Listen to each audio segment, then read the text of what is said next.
Happy Transparency Tuesday, y'all. Thank you so much for those who have made the trek over to YouTube. It still takes long to upload, but it still uploads. Like IGTV, I'm not even going to that. Anyways, thank you. I'm trying to direct as many people as I can over here. I reached 100 subscribers, so we are. If you're new, hi. It's nice to meet you. I'm going to put my Instagram and stuff below, so if you want to know more about me, you can head on over there.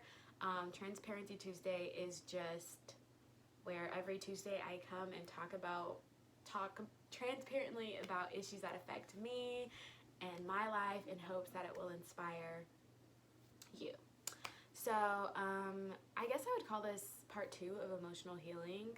I had, last week I did a video about my journey into inner healing and what that looked like for me and how I got started, and I wanted to get more personal in this video and talk about like a specific root in my life that the Lord dug out of me the past 5 months. And you know, I'm still processing and still healing, but definitely feeling like a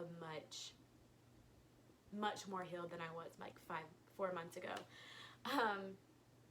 So just to start off, I know you guys have heard that song Cycles by Jonathan McReynolds. Like, everybody talks about it. And there's that line, like, the devil will learn from your mistakes, even if you don't. And when I heard that, I was like, wow, that is my life. Like, I don't know if you've ever been in situations, whether it's with, like, romantic situations or friendship situations, where you're like, dang, I'm going through the same thing with the same person, with different people, sorry. I'm going through the same situation, the exact same situation, different people. The common denominator is you, my friend. It is you. And so for me, I was stuck in this constant cycle of rejection, and I'm not even gonna blame the enemy on it, blame him totally, because I feel like he started it, and then I just jumped in and was like, okay, I'm gonna finish it for you. And he was like, bet, you got it, girl. And so I just kept it going. I believed the lie, and then I perpetuated it, and it's almost as if I would fight to not be rejected, but then I would start the war all over again. Like, I would fight in a war, but I'm the one who started it. I hated that I felt rejected, but I would continually entertain situations where I would inevitably be rejected. And I talked about that before, probably in January, how when you believe a lie, you literally perpetuate it and you participate in it actually coming true. You become what you believe about yourself. And I believed that I was unworthy and that I would be rejected, especially by men. And so there's, in Song of Solomon, it talks about the banner over us being love, and how, you know, God puts his banner of love over us, but for me, I allowed the enemy to rip that down, and the banner over me was rejection. And I totally believe that in every space that I walked in, I would just be rejected. And so I was constantly fighting something that wasn't even real, a battle that I started, you know, something that I didn't even have to deal with. And at the same time, like I said, I kept embracing situations so I could prove that this was true. I could prove that I am unworthy. Look, I am rejected. It was a losing battle, fighting and entering into the same cycle over and over. You would always lose. You'll always feel rejected. It was like, it's insanity. Really, it is insanity. And with a situation that happened in January, God really called me out to give up my weapons and to stop this cycle. He was like, yo, this is you. This is you. And he invited me to finally enter into a place of love. Finally. He was like, this is the same situation because you keep going to the same type of people and you keep expecting what? For these people to call you worthy?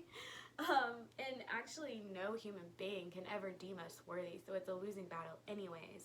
And so I kind of wrote this out like actually months ago. I was supposed to do this video months ago, but I just let it slip my mind, being disobedient, but here I am, Jesus. So if you see me look down, it's because I wrote this, and the Lord kind of gave me this vision or this example, I don't even know what to call it, a parable, just a way to help me understand what I was doing, what other people do, and how we can stop the fighting, stop using weapons of fear, and really enter into what he calls the house of love. So I don't know if you've ever seen any action movie or something where you're going into a secure location and you have to give up all of your weapons, every single one of them, and it's like the security guard's like, here's your gun, here's your, give me your gun, give me your knife. Not here's your gun, they're not giving it to you, sorry, got distracted. He said, give me your knife, give me your gun. You're like placing all of your guns on the table. So he scans you at checkpoint as you lay your weapons out, and once you're done, you walk into the house only to be stopped. Hey, come back. The security guard motions you to come back with a knowing smirk on his face, and he says, give it here. Just like your mama, when you were little, your mama knew you didn't have something you had something you weren't supposed to have, and she said, give it. And you roll your eyes, you're like, here. And then finally you can go into the house, but you feel hesitant and you feel naked, but you feel free. So in 1 John 4 verse 17 through 18, verse 17 says, God is love. When we take up permanent residence in a life of love, we live in God and God lives in us. This way, love has the run of the house, becomes at home, and is mature in us. And so the Lord kind of showed me that love, showed me basically, or compared his love to a house, a beautiful house that we can move into. It's spacious, it's roomy, and we are instantly family as we cross the threshold. And you can breathe in the house called love, and there's no jealousy, there's no hatred, there's no need to protect yourself. That's why you have to give up your weapons. You don't need to protect yourself. There's no fear in love. And so that brings me to this. There's one thing that's not allowed in the house of love, and that's fear. And none of the weaponry or contraband items that accompany it either. Verse 18 says, there is no room in love for fear. Well-formed love banishes fear, since fear is crippling. A fearful life, fear of death, fear of judgment, is one not yet fully formed in love. And so the weapons that you had to lay down, the weapons that you had to give up at the checkpoint, those were weapons of fear. And when a lot of people think of fear, they might think about having the jitters, I'm scared, child, it's dark outside, something. The kind of fear that gives you chills or makes you double check the locks and the doors at night. You might think of a fun, skittish kind that makes you cover your eyes in a scary movie or run to the bathroom in the dark. But fear is much more than that. Fear is a gnarly root, and from it stems most secondary emotions like anger, jealousy, comparison, annoyance, irritation, control, manipulation, emotional unavailability, shame, and so much more. You see, fear is a vulnerable emotion. It's much easier for me to be angry and to throw myself into a fit of rage than to break down and cry and say, I'm scared that you're actually going to leave. It's much easier for me to push someone away than to say, I actually feel like you are going to abandon me, so I'm going to leave before you leave. It makes us feel strong. So we mask our fear into weapon type, into weapons, into proverbial guns and knives, and I'm protected now. But it's just fear. We're shaking in our boots, It just depends on whatever filter it projects through. But it's all fear. At the end of the day, it's a spirit of fear. And so these are weapons. They're man-made, made in humanity. These weapons are not of God. God doesn't give us anger to protect ourselves or control to protect ourselves. Often when we don't live in love, we use our weapons to feel safe. We build large towers of fear, each brick a different way of keeping love out. We trust in these weapons more than the one called love itself, which is God. We really believe that we can protect ourselves with our weapons. We feel in control, safe, but alone and isolated.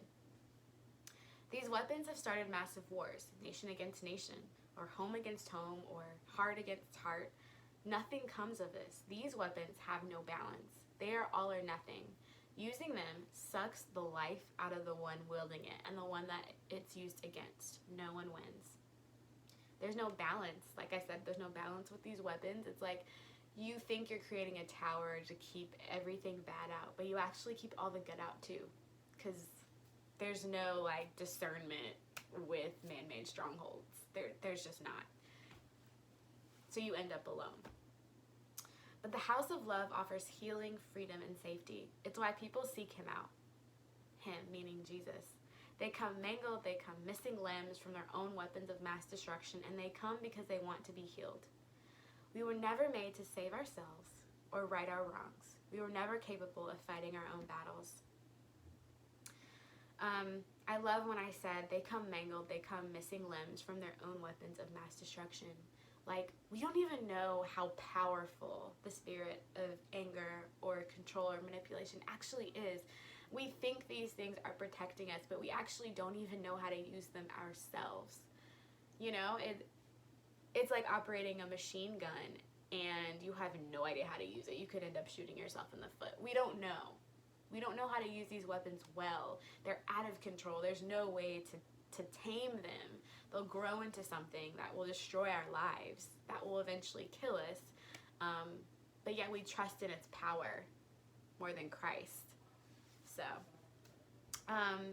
there's a song called, I think it's called We Dance. It's an older song. Bethel and Stephanie sings on it, Stephanie Gretzinger, and it says, one of the lyrics says, I've been told to pick up my sword and fight for love. Little did I know that love had won for me.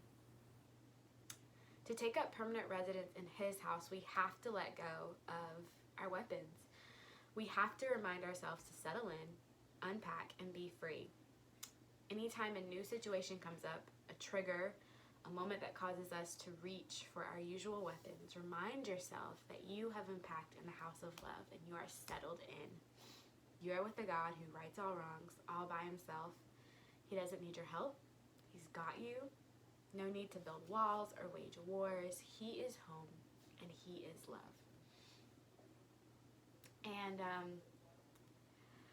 I remember like just in January just feeling like, why do I always go through this? Why does this always happen to me? Different face, same situation, different face, same situation. And Jesus was just like, I need you to get this. I need you to get this. Because if you don't get this, you're going to keep going through the same thing. So how about this time we go all the way through it? That we don't run to somebody else, that we don't pick up our weapons, but that you enter into the house of love. Give me everything you've been using because it's not working. You've been shooting yourself in the foot. Give me everything. And you just need to settle in. And I think this was the first time that I really actually went through something. I had moments where I was super busy and traveling and, well, that's just me, broken hearted, okay?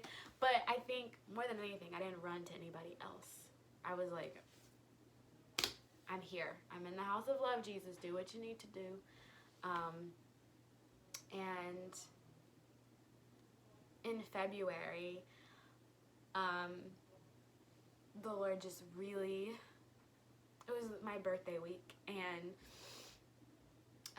at the time he had been speaking to me through numbers at the beginning of the year, not in a witchcraft new agey way, no, but he would give me a number and I would look up the biblical meaning. And on my flight to Texas, because I had to go to Texas that week to round out my internship, and he gave me, actually, no, I think I was driving. We were driving to Waco. We were driving to Waco, sorry.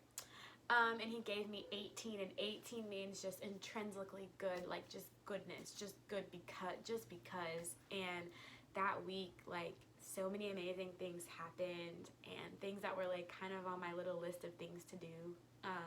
And he just took care of me. And then my birthday was that weekend and just surrounded me with people that really and truly loved me, which is one of the things I did on purpose to break the cycle of rejection, was to start surrounding myself with people who really loved me and really run towards that, to stop the war and to run the useless war for my worth that I would wage, and just run towards love. And the night before my birthday. He was like, I need you to look up the word 27, because I was turning 27. I'm 27.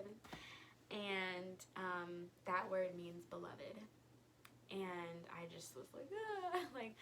like so I tore down the banner of rejection, and I was like, nope, I'm beloved. This is my year to be loved, and I'm gonna continue to walk in it. So I feel like this year marks me just like tearing down rejection in my life, and the spirit of rejection and all that came with it, and all the drama.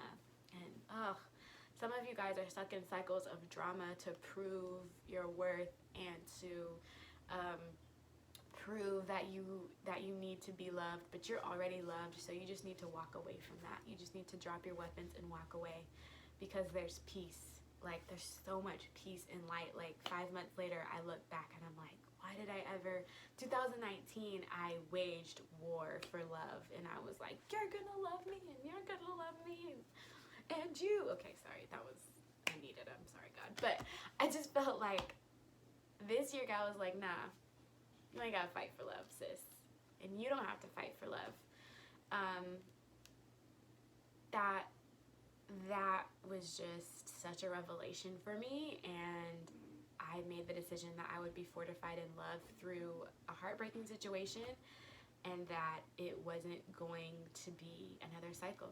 Like, I was gonna break the cycle, and there are still times where I think and operate in empty habits just because of I've been doing this for years.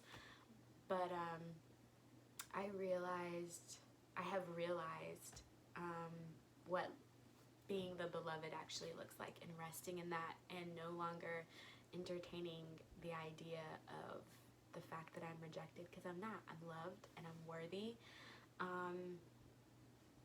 And there's no drama. There's no need for any of the striving that I was doing. He's a really good father, and he loves you. And I hope this touched anybody who may be struggling with the spirit of rejection in their life, the stronghold of fear. And I'm here to tell you right now, like, God has given you his gracious power to break that stronghold in your life. If you need prayer, if you need to talk, if you're like, girl, how? I'm here. My inboxes are open everywhere. I don't know how you message someone on YouTube, but child, go on and message me. Anyways, before this video gets too long, I love you. You are loved, no matter what anybody says, no matter what anybody does. Believe it, receive it, walk in it, be it. You are the beloved. All right, I love you guys. I will see you next week. Bye.